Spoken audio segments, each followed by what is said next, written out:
There's this surge of anticipation about the Justice Department finally releasing their Epstein files. I mean, for years, people have been speculating conspiracy theories, missing documents, all that. It feels almost surreal that Congress actually forced this release and set a hard deadline. Honestly, it's wild. The government usually keeps this stuff locked up for decades. But here we are, thanks to a new law and a bit of political drama, everything has to be out in the open by December 19th. It's like the public finally gets a front row seat. But the big question is, what will we really learn? That brings us to Epstein himself. The obsession with him isn't just about the crimes, it's the people he knew, the circles he moved in. He was connected to presidents, royalty, even academics. It's almost like he collected powerful friends the way some people collect rare stamps.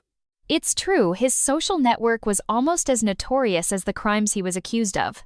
But what really fueled the fire was how some of those friends, like Trump, Clinton, Prince Andrew, kept cropping up in rumors.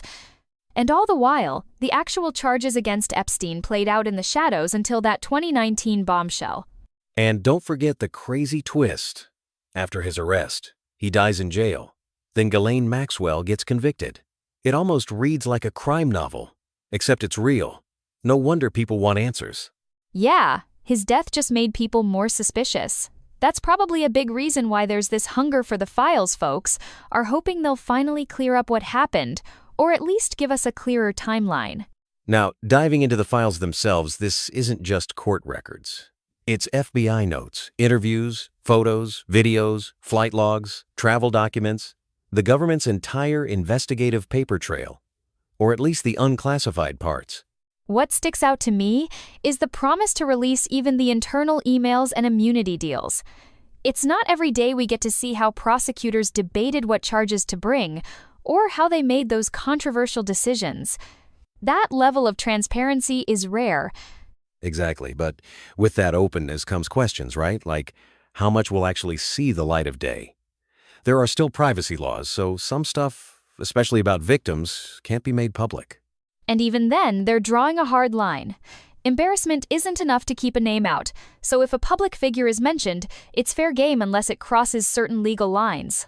That's going to be huge for accountability. It's almost a guarantee that some documents will stay hidden classified materials, anything tied to national defense, or cases still under investigation. And of course, personal details about the victims or graphic evidence won't be released.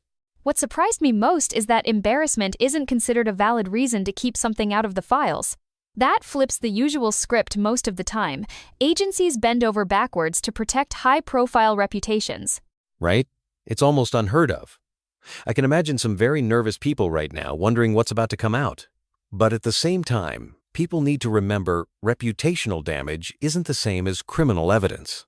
That's a key point. Just because someone's name is in a travel log or an email doesn't mean they did anything illegal. But you know that won't stop the rumors from flying, especially online. Speaking of rumors, the so-called client list is practically legend at this point. People think there's this secret roster of powerful clients that Epstein allegedly supplied with victims. That myth just refuses to die. The Justice Department says, flat out, no credible evidence of blackmail and no secret list. Still, because so many high-profile names were around Epstein, the internet keeps chasing shadows. And every time there's a new document dump, folks rush to find the smoking gun.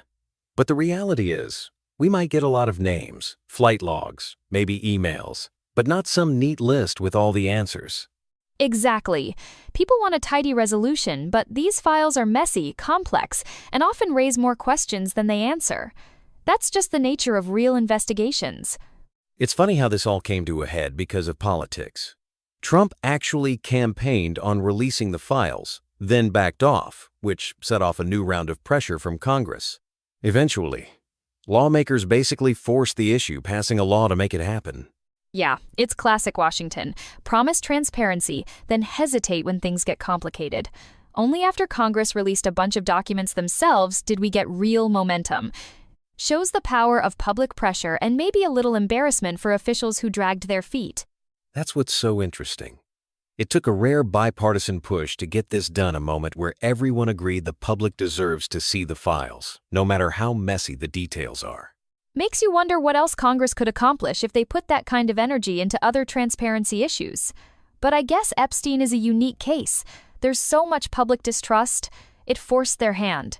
Before people get too excited, it's worth noting that a lot has already been released. Police reports, depositions, even surveillance footage from the night Epstein died. The FBI's dumped over 1,400 pages online, though most of it is heavily redacted. But that's the thing, so much is blacked out, sometimes whole pages.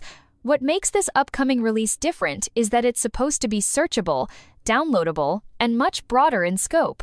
If nothing else, we'll be able to connect the dots more easily. And maybe spot patterns or inconsistencies that weren't obvious before. Now that the files will be all in one place and easier to sift through, that could change how journalists, researchers, even the public piece together the story. I'm really curious to see if there are any totally new revelations, or if it's more about filling in the blanks of what we already suspect. Either way, it's a big step for government transparency and hopefully a step toward real accountability.